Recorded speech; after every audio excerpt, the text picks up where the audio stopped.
দিচাঙৰ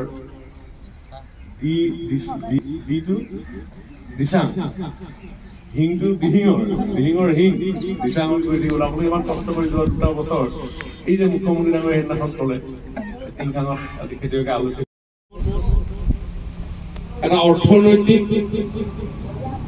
পৰিকাঠামো গঢ়ি তুলি মুখ্যমন্ত্ৰী ডক্টৰ হিমন্ত বিশ্ব শৰ্মা ডাঙৰীয়াই উদ্যোগ বিভাগত এটা সংস্কাৰ আনি এটা নতুন পলিচি আৰম্ভ কৰিছিল। পলিচিখনৰ নাম হ'ল কাষ্টমাইজ পলিচি। সেই কাষ্টমাইজ পলিচি আধাৰত অসমত 778 কোটি টকা বিনিয়োগেৰে মাল্টিনেশ্যনেল কোম্পানী পেপচিকোয়ে নলবাৰীৰ বানেকুচিত এটা উদ্যোগ স্থাপন কৰিছিল, য'ত বিশেষভাৱে আলুৰ পৰা খাদ্য দ্ৰব্য তেওঁলোকে উৎপাদন কৰিব আৰু প্ৰায় 80,000 মেট্ৰিক টন আলু প্ৰত্যেক বছৰে তেওঁলোকক লাগিব। অসমৰ বিভিন্ন খেতিয়কসকলৰ পৰা সেই কেঁচা মাল তেওঁলোকে সংগ্ৰহ কৰিব আৰু সেই তাত প্ৰয়োজন হোৱা আলু আমাৰ টিংখাং সমষ্টিটো আমাৰ খেতিয়কসকলক উৎসাহিত কৰিবৰ কাৰণে যোৱা 2 বছৰ আমি প্ৰয়াস কৰি আহিছোঁ।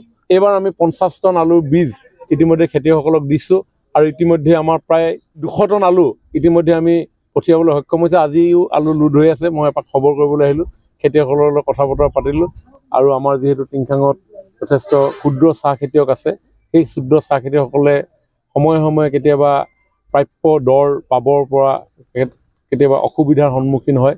তাতে গুণগত পাত উৎপাদন আৰু প্ৰস্তুত কৰি আমি খেতিয়কসকলক উচিত মূল্য আমি দিব পাৰোঁ, তেনেধৰণৰ এটা চিন্তাৰে আমি দিহিংচাং বহুমুখী প্ৰকল্পই এটা চাহ উদ্যোগো আমি নিৰ্মাণ কৰিবৰ কাৰণে সিদ্ধান্ত গ্ৰহণ কৰিছোঁ।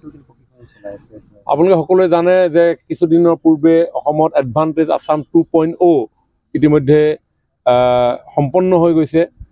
2.0 কেইবাটাও ফ'কাছ ছেক্টৰ আছিল। সেই ফ'কাছ ছেক্টৰৰ ভিতৰত এটা অন্যতম গুৰুত্বপূৰ্ণ ফ'কাছ ছেক্টৰ ফ্লেভাৰ এণ্ড ফ্ৰেগনেন্স।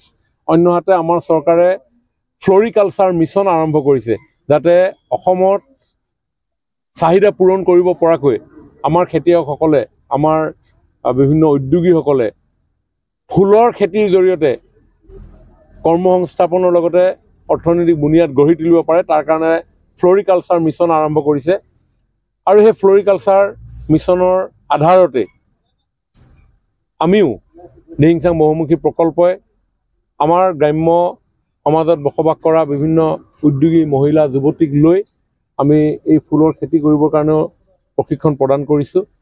আশা ৰাখিম যদি ভাল ধৰণে ফুলৰ খেতি পৰ্যাপ্ত পৰিমাণৰ খেতি কৰিব পাৰে, নিশ্চিতভাৱে ফ্লেভাৰ এণ্ড ফ্ৰেগনেন্সৰ ক্ষেত্ৰতো আমি কিছু নতুন চিন্তা কৰিব পাৰিম।